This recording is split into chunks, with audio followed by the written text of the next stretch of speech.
Ce mondial 2026 va se jouer sans une équipe capable de battre les favoris au titre.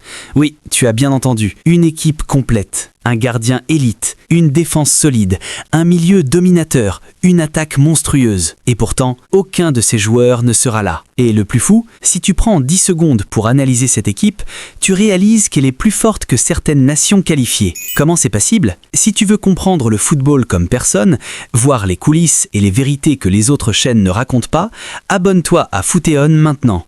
Parce qu'ici, chaque détail compte. 11 juin 2026, le plus grand mondial de l'histoire commence. 48 équipes, 3 pays organisateurs, des milliards de spectateurs, une compétition pensée pour être la plus inclusive de tous les temps. Et pourtant, jamais une Coupe du Monde n'a laissé autant de talents sur le bord de la route. Les grands absents, Italie, Nigeria, Pologne, Géorgie, Cameroun. Mais ce ne sont pas juste des pays, ce sont des histoires. Des générations, des carrières entières suspendues. Attends, écoute bien ça. Certains joueurs dont on parle aujourd'hui ne joueront peut-être jamais une Coupe du Monde. Victor Osimhen, au sommet de sa carrière. Robert Lewandowski, à la fin de la sienne. Gianluigi Donnarumma, en pleine maturité. Et aucun d'eux ne sera sur la plus grande scène. C'est ça, la réalité. Mais ce que personne ne réalise encore, c'est que si tu prends tous ces joueurs et que tu les réunis dans une seule équipe, tu crées une machine de guerre. Une équipe capable d'aller au bout. Aujourd'hui, on ne va pas juste les lister, on va les assembler, on va comprendre leur niveau réel et surtout,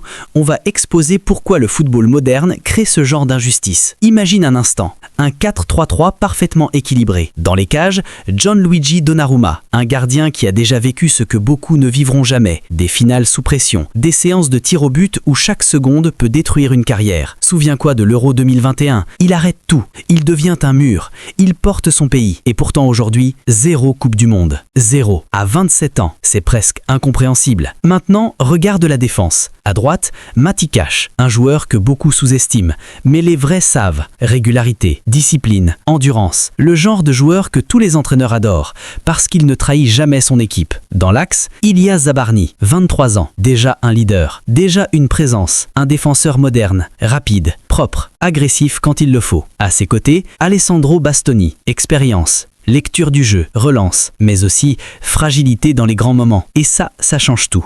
Souviens-toi de son carton rouge, un geste, une erreur, et toute une nation qui s'effondre. À gauche, Federico Di Marco, un pied gauche d'élite, des centres millimétrés, une capacité à créer du danger même sans être attaquant. Maintenant, prends du recul. Cette défense-là, elle tient face à qui? France, peut-être. Brésil, probablement. Angleterre, clairement. Et pourtant, elle ne verra pas le mondial. Mais attends, le milieu de terrain, c'est là que cette équipe devient terrifiante. Franck Zamba Anguissa, une puissance physique brute, un joueur qui impose le respect dès la première minute.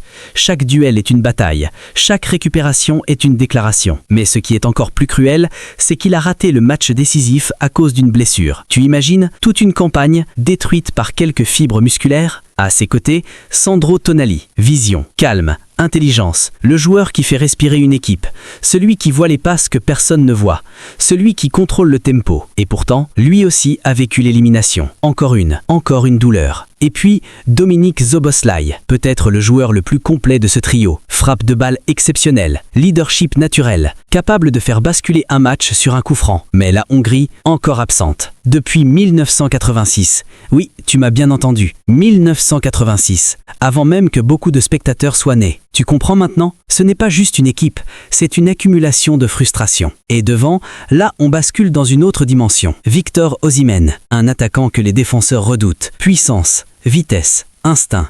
Il attaque l'espace comme personne. Il transforme la moindre occasion en danger. Mais à chaque fois, quelque chose casse. Blessure, élimination, tir au but, comme une malédiction. Robert Lewandowski, 715 buts. Prend une seconde pour réaliser. 715. Une carrière exceptionnelle. Une régularité presque inhumaine. Et pourtant, seulement 2 Coupes du Monde. Aucune épopée. Aucun moment légendaire sur cette scène. Pourquoi? Parce que le football ne récompense pas toujours les plus grands. Et à gauche, Vichak Kvaratskhelia, le chaos incarné. Dribble, créativité, imprévisibilité. Un joueur capable de détruire une défense à lui seul. Il a emmené la Géorgie à l'Euro. Un exploit historique. Mais le mondial, pas encore. Et peut-être pas avant longtemps. Maintenant, pose-toi une question simple. Cette attaque-là, qui peut vraiment l'arrêter? Personne n'a une réponse claire. Et le plus fou, le banc. Jan Oblak, un des meilleurs gardiens du monde. Christian Eriksen, un cerveau du jeu. Aubameyang, Guirassy, Lookman, des profils différents des solutions multiples. Cette équipe a tout. Alors pourquoi elle n'existe pas? Pourquoi ces joueurs sont condamnés à regarder le mondial de loin? Parce que le football est devenu brutal, imprévisible, cruel. Regarde l'Italie, championne d'Europe en 2021, une équipe au sommet, et pourtant 3 coupes du monde ratées. 2018, 2022, 2026. C'est plus qu'un échec. C'est une crise, une fracture, une génération entière marquée. Et à chaque fois, ce sont les détails. Un tir raté, un mauvais choix, une erreur défensive. Le Nigeria maintenant. Une génération explosive. Osimhen, Lookman, Mbeumo, du talent partout. Mais encore une élimination. Au tir au but, encore. Toujours cette même histoire. Tu domines, tu contrôles, et puis tout s'effondre en quelques secondes. La Pologne, Lewandowski, un joueur qui marque partout, mais en sélection, le collectif ne suit pas. Et ça, c'est la réalité la plus dure du football. Tu peux être un génie, mais sans équipe, tu n'existes pas. Maintenant, écoute bien ça. Naples, une ville mythique, un club au sommet, des joueurs dominants, Anguissa, Osimhen, Kvaratskhelia, Zielinski, Højlund, tous liés à ce club, tous performants, mais tous absents du mondial. C'est presque symbolique, comme si le football de club et le football de sélection vivaient dans 2 mondes différents. Et là, on touche à quelque chose de fondamental. Si tu es encore là, c'est que tu comprends que ce contenu est différent. Footéon, ce n'est pas juste du foot, c'est une lecture du jeu, une autre manière de voir. Abonne-toi maintenant parce que ce que tu entends ici, tu ne l'entendras pas ailleurs. Et si le problème, ce n'était pas les joueurs, mais le système. 48 équipes, plus d'opportunités que jamais. Et pourtant, des stars mondiales absentes. C'est un paradoxe, un vrai. Le système de qualification est devenu impitoyable. En Europe, les playoffs sont une loterie. Une erreur et tout est fini. En Afrique, les barrages sont une guerre. Chaque match est une finale. Chaque erreur est fatale. Résultat, des joueurs au sommet mondial restent chez eux. Et ce n'est pas nouveau. George Weah, Ballon d'Or, 0 Coupe du Monde. Aujourd'hui, on voit la même chose. Le talent ne suffit plus. Le football moderne est un jeu de contexte. La génération, le tirage, le moment et parfois la chance. Oui, la chance. Celle dont personne ne parle, mais qui décide de tout. Alors pose-toi cette question. Si tu prends cette équipe des absents et que tu la mets dans le mondial, elle va où? Quart de finale? Demi-finale? Finale? Honnêtement, elle peut battre certaines équipes qualifiées. Et ça, c'est un problème. Je vais être clair. Cette situation est une anomalie. Le système élimine trop de talents, trop tôt. Le football de sélection dépend trop du collectif. Et l'imprévisibilité est devenue extrême. C'est beau, oui, parce que ça crée des surprises. Mais c'est aussi injuste. Parce que ça prive le monde de certains des meilleurs joueurs. Et je sais que certains ne seront pas d'accord. Alors dis-moi, est-ce que c'est ça le football? Ou est-ce qu'on est en train de perdre quelque chose? Maintenant, imagine une dernière chose. Une Coupe du Monde des absents. Un tournoi parallèle. Une compétition fantôme. Donnarumma dans les cages. Une défense solide. Un milieu dominant. Une attaque de feu.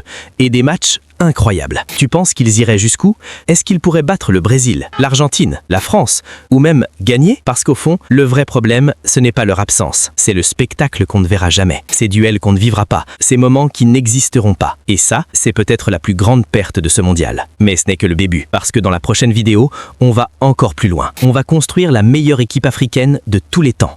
Pas celle que tout le monde attend, celle qui va créer le débat. Et crois-moi, certains choix vont choquer. Abonne-toi à Footéon, le panthéon du football mondial, pour ne rater aucune analyse comme celle-là. Si cette vidéo t'a appris quelque chose, le like prend 2 secondes et ça aide énormément la chaîne. Et toi, tu penses que cette équipe des absents pourrait gagner la Coupe du Monde 2026? Réponds en commentaire, je lis tout.